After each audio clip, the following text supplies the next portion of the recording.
Girl, stop playing. Welcome back to another episode of the Girl Stop Playing podcast. It's your favorite homegirl, Coriel, here to encourage you to stop playing with your potential and start working for what you want in life and in love.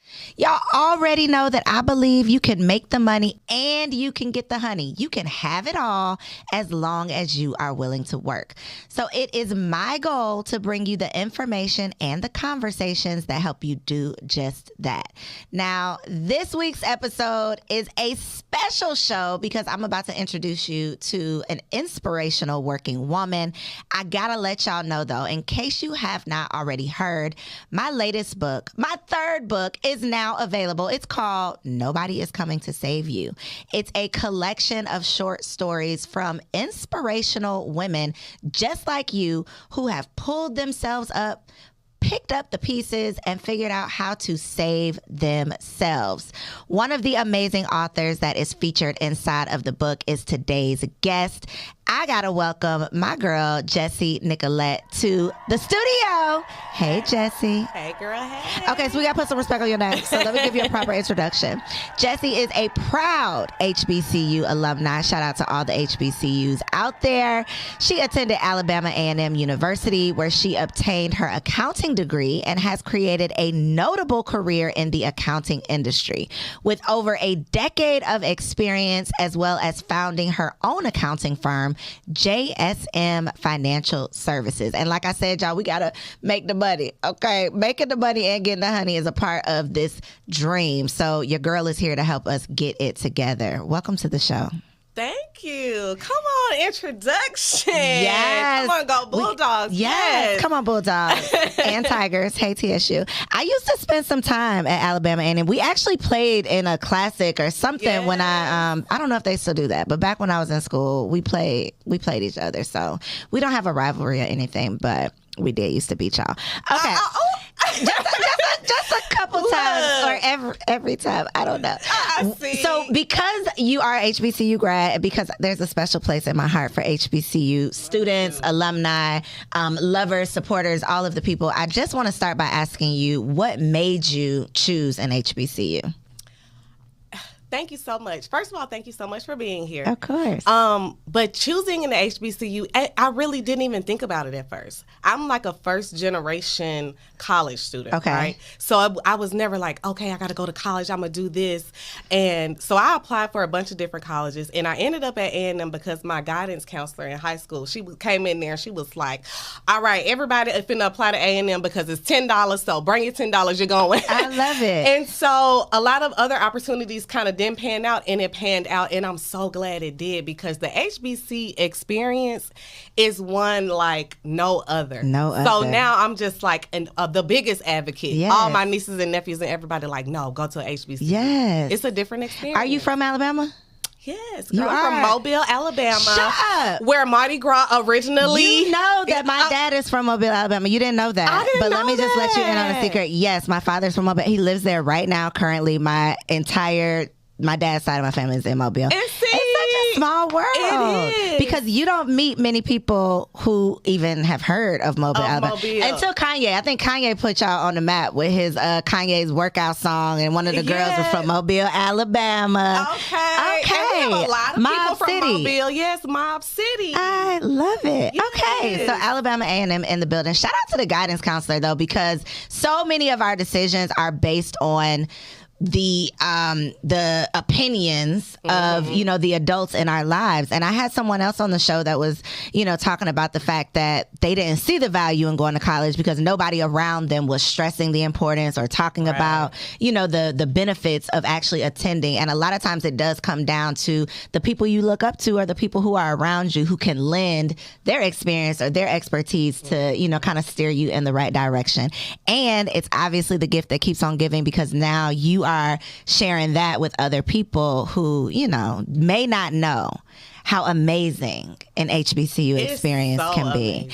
I definitely also feel like Deion Sanders, hey Deion has definitely like put us on the map. Put us on the map. Yes. Every day I'm like, yes, I love it. And so many opportunities are being opened up for, deserving opportunities that we're very deserving of, but now we finally have the spotlight, to get opportunities and to show up and shine the way we've been doing. Y'all late to the party. The party been lit. Okay. Y'all just a little late to the party, but we not mad at it. We not mad at it. I've seen so many celebrities showing up at homecomings, like trying to get the experience in because, now it's a thing. So it's a thing. And it's the best thing that could have ever happened for just Black young people. Yes. Because it's all about the experience. It is. And it's like, no, you have to go to a HBCU. Yes. And and there's no other opportunity for you to get that experience, in my opinion. We live in Atlanta. It's kind of, it's kind of HBCU-ish here at ATL. However. But it's not the same. It's not the same. To be able to see, Black excellence at all levels is just, when else are you going to be able to experience that? So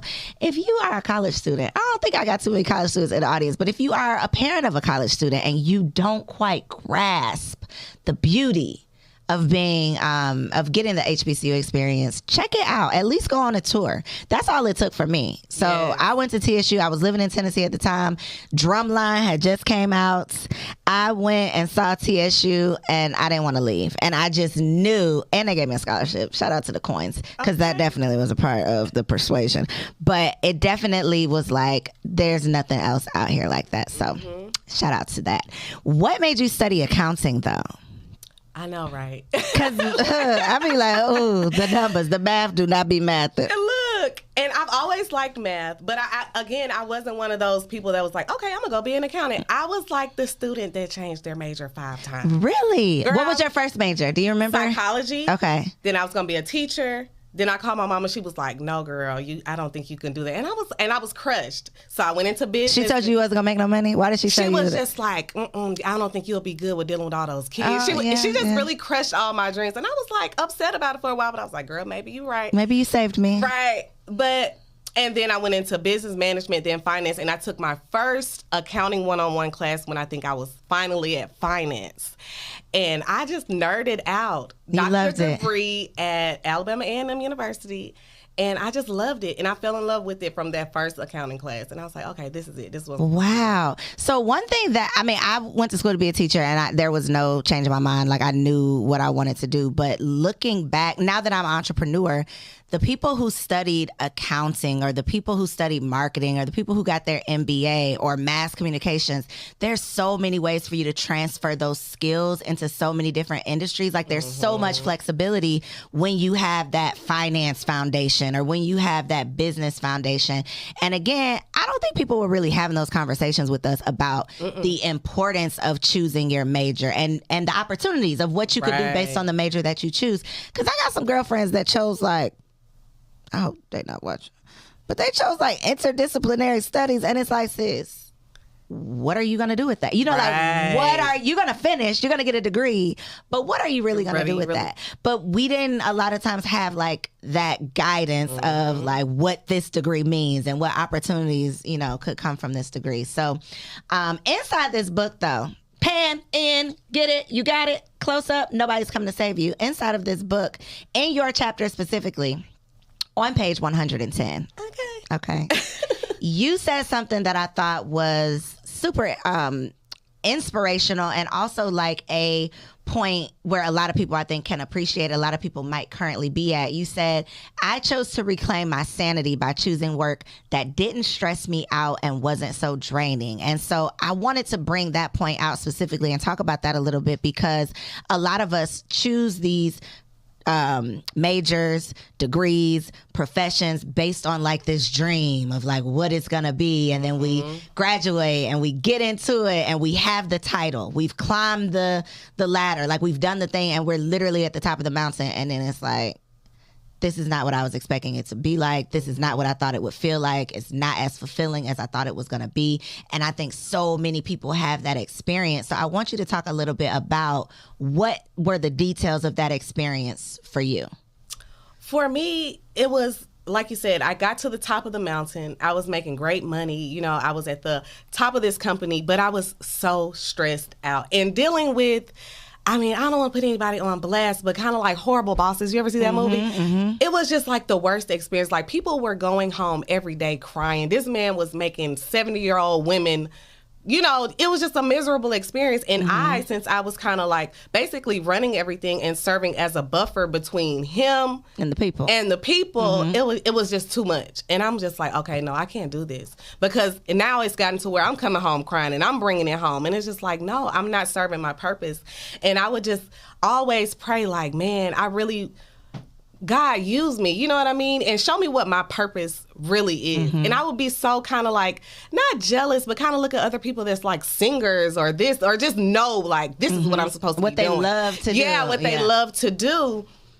And just like, show me, because I know this is not it, you know? So I was just like, you know, I'm going to reclaim my time. Yes. I got to do what I got to do. Yes, and I think so many people in different scenarios, different situations have that same thought, because at some point, the money isn't enough. Like, I don't care what the paycheck says. If I'm in pain every day, if I'm struggling, if I'm pissed off every single day, if my sanity and mental health is at stake, like, it's just not worth it. And so I know that, you know, we can experience that, but then the people around us sometimes who are only looking at the money, or who are only looking at like the glitz and the glam or the title, or, you know, what they think you have, they sometimes are like, girl, you can figure it out. Yeah, you tripping. Like, you're about to do what? You're about to quit what? You're about to making how much? Right. Like, and you're that's not okay with you. So did you, when you did decide to walk away, number one, what did you decide to walk away to? And then number two, did you have anybody around you, like in your ear, trying to talk you out of it, to tell you, you know, you should just settle basically for what you have because of the money or because of the position? Well, when I left, it was very abrupt. Okay. It was, I had it in my mind, like, okay, I'm going to do this. You know how you kind of set a plan, like, okay, after I have this amount saved, or do this. And I did have a friend, she was like, girl, I don't know, you could just make it work. You know, you run in this office, you could do it from home. But I'm just like, nah, it's not worth it. And one day, literally, he said the wrong thing to me. And it was like, he was never really directly attacking me. Then he kind of attacked me one day, and I was just like, oh. Ooh. Yeah, it was one of those moments like... Okay, and then the mobile came out, and I had to let him know, and I was just like, you know what, I just had to walk away. And I called my husband, and I was like, hey, I quit my job. And he was just like, okay. You know, he was very supportive. So it wasn't a situation where it was just like, oh my God, why did you do that? I went home and I figured it out. And within 2 weeks, I had my first client. But I didn't have it planned out. It was not like, you know, I'm going to put in my 2-week notice. No, child. I wish it was that dignified. Not that dignified. That a lot of times, though, is how it plays out. I have found through my experience, through people I've had on the show, through people that I just know personally, that it's just something about choosing you, right? It's just, which is my chapter in the book, is all about choosing you. But truly, it's something about like showing God that you're not just talking about it, you're ready to be about it. Because we could pray those prayers, we could pray for our purpose, we could, you know, do all of the things, pray for a change. But until we make the change, until we take action, until we really truly step out on faith, whatever that looks like for you, that to me is like when you, it's like, okay, God, I'm ready. And when he knows you're ready, it's like he's going to throw fuel onto, you know, throw fuel onto the fire, onto what it is that you truly want to do or that you truly desire to do. And you're not, you know, this isn't the first time that I've heard somebody say, you know, I walked away and within 30 days X happened. Or I walked away and the next day I ran into so-and-so and that led to everything else. And so for anybody out there who has just been struggling or feeling like, you know, you're losing faith, feeling like you don't know how you got into whatever situation this is, feeling like this is not what you worked so hard for, feeling like you know that there is something else out there for you to do, let this be encouragement for you. Let this be inspiration for you that God got you. Like, even if it's unknown, because like you said, it was abrupt. You didn't have a plan. Like we say, you got to have, you know, X number of dollars saved up. You got to have 6 months reserves and all of the things we say, which I ain't telling nobody to quit their job. Okay. I ain't telling nobody to quit their job. But a lot of times your faith will fuel you into, you know, it'll get you into your future. So I love that. Now, here on Girl Stop Playing, we do talk about business, but we also like to get in your business. So, you mentioned that you have a husband. Yes, ma'am.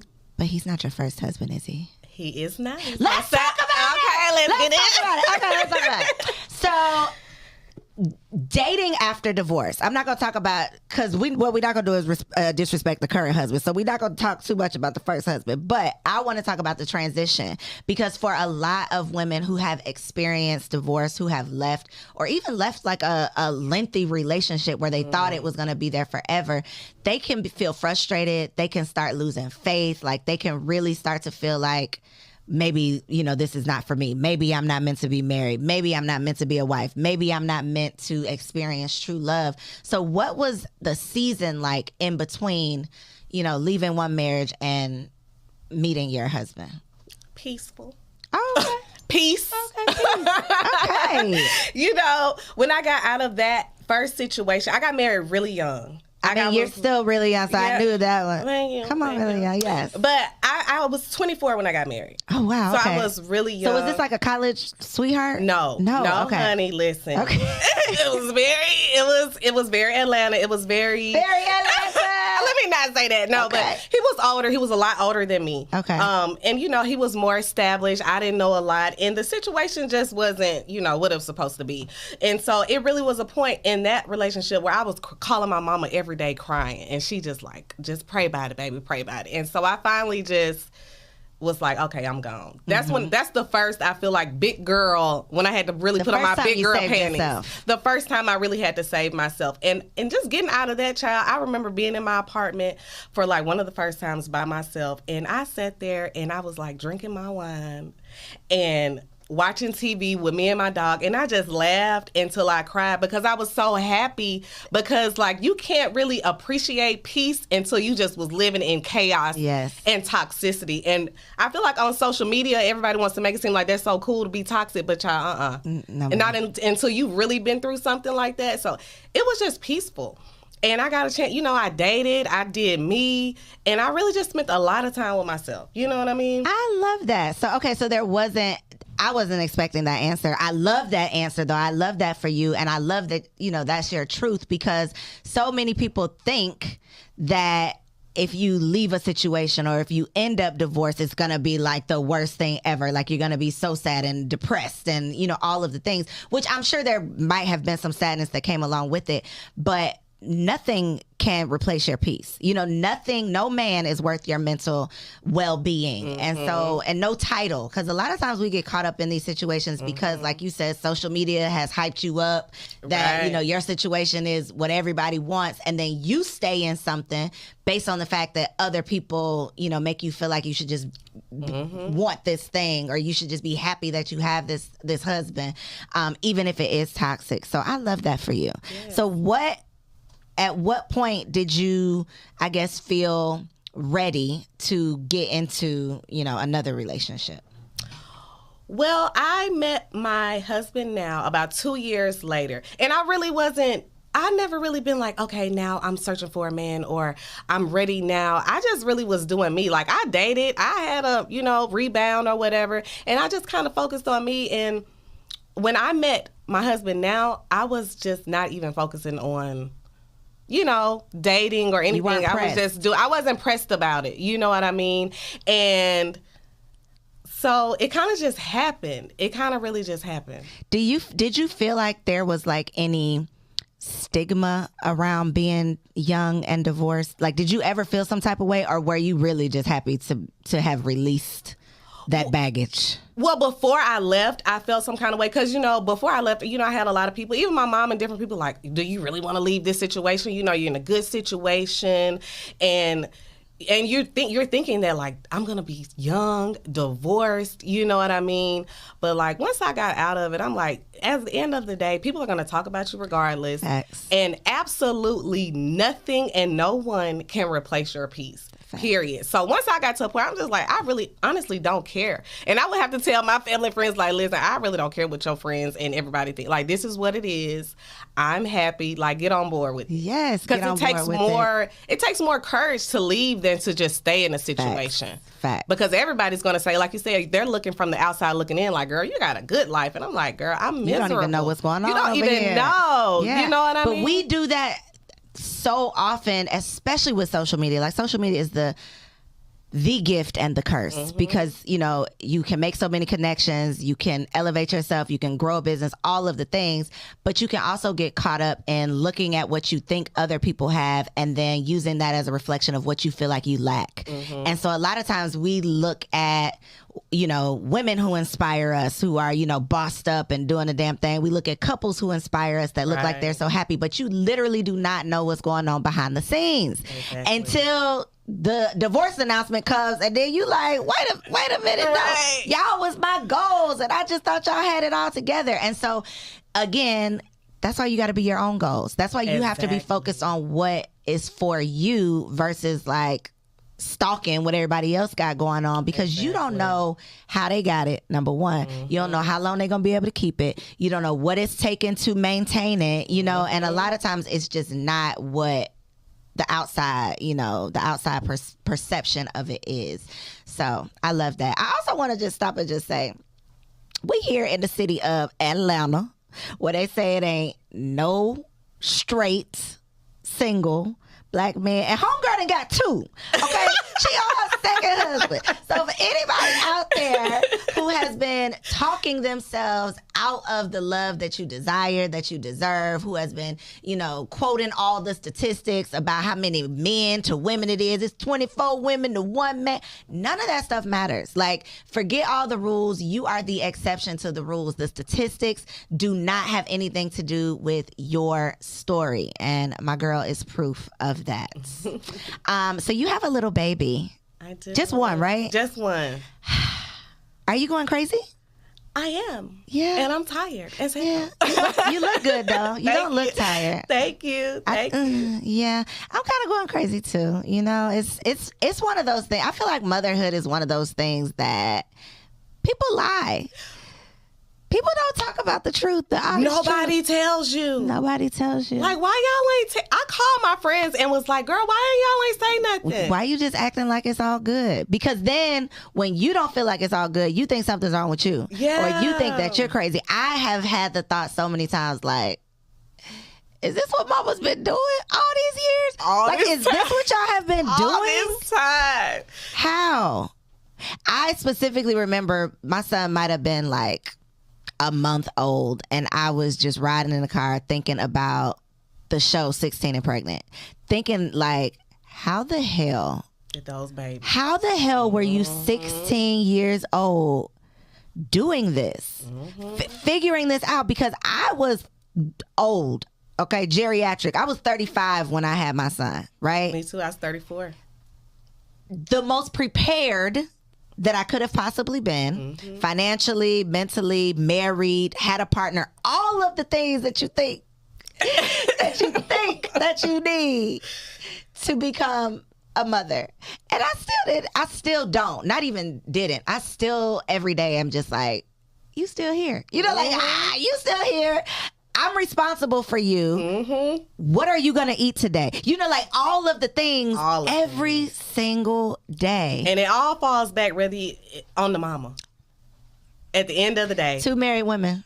Look. Telling y'all the truth, okay? If ain't nobody else going to tell y'all the truth. Because the girls and some daddies in the room is like rolling their eyes. But listen, y'all cannot argue with us, okay? Because at the end of the day, this my baby. You know, this is my baby. And there's so many things. And I have an amazing husband. Let me just say that, because he watches every episode. Baby, I love you. But listen, there are just some things that men, I don't want to say can't do, because there are single fathers out there that just got to figure it out. But unless you are literally a single father, there are just some things.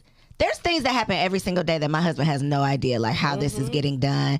I mean, I figure it out, you know? And when we're home together and he like, you know, is feeding him and he like, baby, help me grab this. I'm like, how you think I was doing that when you was at work? How do you think that I get the kid out the car? That I get, you know, like, how do you think? The show goes on, honey. The show goes on. One day, he gonna be mad at me. Don't be mad. I love you, baby. But one day he was about to take him to the grocery store, and I saw him.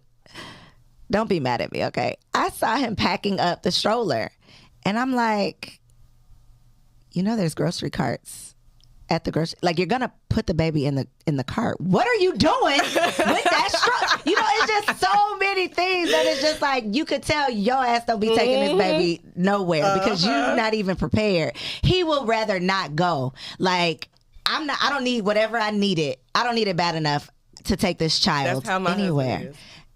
I'm like, what do you think I do? I take him everywhere. What do you mean? It's like a big thing. Like, oh well, don't worry about it then. I just won't get it. I'll just figure out another way. And it's just like, pack them up and take them. Like, what is happening? So shout out to all the mothers out there, especially the single mothers. Yes. Because baby, I had to like strap the car seat in. I don't do that. That's one thing my husband does. He like, whatever you got to do, he does that. And I came out one day and it wasn't done and he was already at work and I almost took him back in the house. I was almost like, you gonna miss school today because I don't do this. And I called him and he was walking me, you know, we on FaceTime, he walking me through what to do. And then after I figured it out, he's like, can you imagine being a single mother? I'm like, hell no. It's a lot. It's a lot. It's a lot. It's a lot, and we ain't got the answer. So I'm not even about to try to give y'all no advice because if you're not a mom yet, though, I'm sorry if I killed your dreams. But I'm not really sorry. They need to know because the girls are not telling them. They're not telling you. Y'all are not being honest. We need a mom support group. It's not. It's just. It is what it is, girl. It's hard. And I was one of those ones where I was like, I'm going to have a doula. I had a doula. I'm going to do natural. I'm going to be in the water. Did you get in the water? Girl, I got on the table and got a C-section, okay? So I still got PTSD. I haven't told my story, but I definitely had a doula. I definitely had a midwife. I definitely had the tub blown up in the room, and I did not get my ass in that tub. I ended up on the table as well. That's a whole other conversation. Again, that requires a support group, a therapist, some wine once I can drink again, like all of the things, because there are so many things that goes into bringing these babies into the world that I feel like nobody talks about.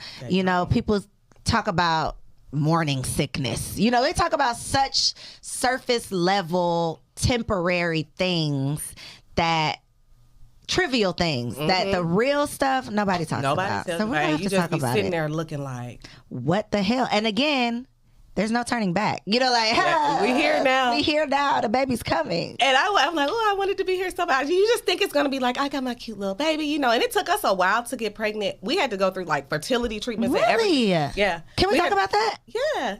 I have questions. Yeah, we did IVF. Wow. Were you scared you was going to have like quadruplets? Because that's a thing, right? Multiple? That's a thing. Sometimes, I guess if you kind of do it like incorrectly, or you're having sex when you're doing the injections, because you're not supposed to be doing any of that. But I actually, like, before I had this one, I was the mom. You wanted two? Yeah, I wanted twins. I still want twins. I don't, now. No.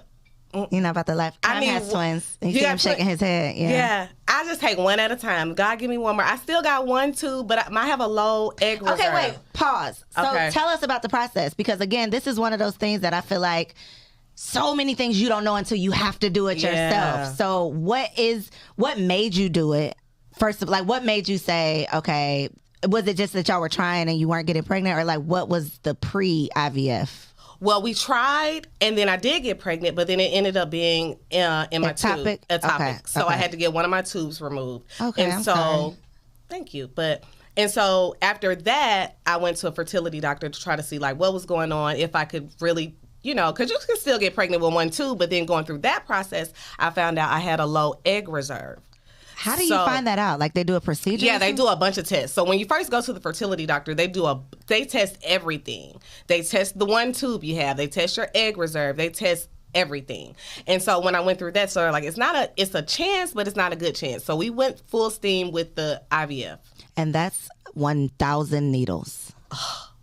At one point, I think I was doing like maybe 6 shots a day, because you're doing like 2 or 3 in the morning, 3 in the evening, and then you do that for like maybe 2 weeks to get as many eggs as possible. Then you do the surgery to take the eggs out and put it with the sperm to make the embryo. So what does the man have to do in this? Ejaculate in a cup or something? Yeah.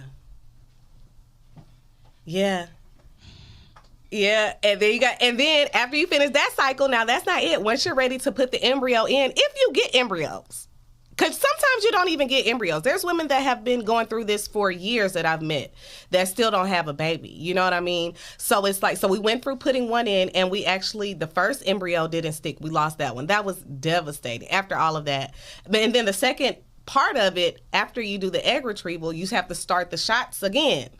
Why? Just to put the embryo in. So, it's a lot. It's a lot. Does it hurt? Girl, when I tell you, I was like, you get to the point where it's like, if I was like, oh yeah, we're going to record this, da-da-da, and then you like, you're putting it in the wrong spot. So he was doing it to you? Yeah, he did all my shots. Oh my God. I was like, why did you put it there? Right? It just drives you crazy. And then you go through all of that, and then you don't get a baby. Hoping. You're just hoping. It's on a hope and a prayer. And then you don't get the baby, and so you go through this whole mental breakdown. Yes, I can imagine. And then it's like, dang, okay, we got one more shot. Because we only had 2 embryos. I wasn't one of the girls that had a bunch of, So then we kind of geared up and did it again. And now we have our sweet little baby. So I will say it's worth it in the end. It absolutely is worth it. You got a healthy little baby. I got a healthy baby boy. So, but you have one more, like, in the cooler? No. I thought you had one more embryo. No, the first one, it didn't stick. So you would have to do this all over again? Girl. I would have to do the whole process. Are you going to do it all over again? I don't know. I'm praying to God. I'm like, God, go ahead and get this tube. Because God can still do it. I still got one good tube. Yes. It's a low, come on, God, come through for you, girl. Because, and people think it's the money aspect of it because it is expensive, but it's really the mental. Yeah, and I can imagine. It's mentally taxing on you, on him. And when I see women doing it by themselves, I'm like, girl, how you doing it by yourself? Hell no. Because then you go raise a baby by yourself. We ain't going to talk about that. It's a lot. People going to eat me up in the comments. But I have so many thoughts around women who think, like, I could just have a baby. Because it is so hard. Not even that it's hard. That's selfish. Because that baby, that baby needs more than just you. But we ain't going to get into it. Don't comment about that, what I just said. Just keep it moving. But wow, I didn't even see where this interview went. I didn't even have that on my list of questions because I had no idea, but I'm glad that you shared that.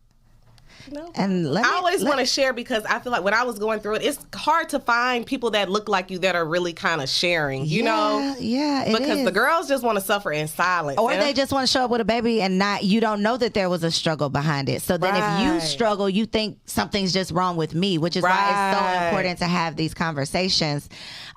There's a drug, like a pill or something too, though, right? That you can do that's like... does kind of the same thing. There's different options. Like you can do IUI, and then there's a pill. The IUI is where they just kind of plan it out and take his sperm and put it in you at the exact time that you will be the most. Oh, like ovulating when you're ovulating. Yeah, when you're ovulating, and they kind of just plan it out to a T, and so you have like a better chance, and it's a lot cheaper. So I'm like, maybe I'll try that next time. Yeah. And then they have the pill. I can't think of the name, but it produces more eggs or makes something like that. Yeah, a lot of people have multiples. From that. Is this the same process that you have to do if you have a surrogate? Do you know? Yeah. So if you have a surrogate, you have to go through the IVF process. Yeah, when I found that out, because I said to myself, I want to experience childbirth, but after that, somebody else could do it for me. But then when I found out you had to do all them needles, I said, oh, yeah, you still have to do the needles. No, can't do that. Yeah, no. But kudos to anybody out there who dedicates themselves, because that is like true dedication to put yourself through that. The sacrifices of being a mother, it's never ending. It is never freaking ending. Okay, so let's talk about your business. What are some of the things that you provide in your accounting firm? Well, my accounting firm, JSM Financial Services, we offer tax and bookkeeping and accounting services to individuals as well as businesses. And then I also have JSM Business Academy. Okay. And so through the academy, I teach women, mostly Black women, how to start their own tax and bookkeeping businesses from scratch, taking them through the entire process of, starting, setting up, marketing, and just coaching them and empowering them to live the life they want to live. And I'm assuming it's probably like the resource that you wish you would have had, when you walked away and started your firm. Absolutely. Because I learned everything trial and error. And I feel like that's been like the basis of my life, just learning everything trial and error. So I created the blueprint of, just like you said, everything that I wish I had when I first started. Because people, they'll tell you a little bit, then, they won't They leave out the real. They leave out the real, or Yeah. scam you, or because scammers be scamming, and So I was like, let me create a blueprint and really provide value. Yes, I love it. And most successful people are successful because they create the resources that they wish they would have had. The things that you would have needed, that you could have benefited from. So, but you got your first client right away. So I'm sure, you were already on top of your game. But so many people out here know what they're doing. They're just doing it for other people. Mm-hmm. So being able to, learn how to strategize and do it for yourself, I think is super important. And people like you who are teaching people and showing people the way, that's the way to do it.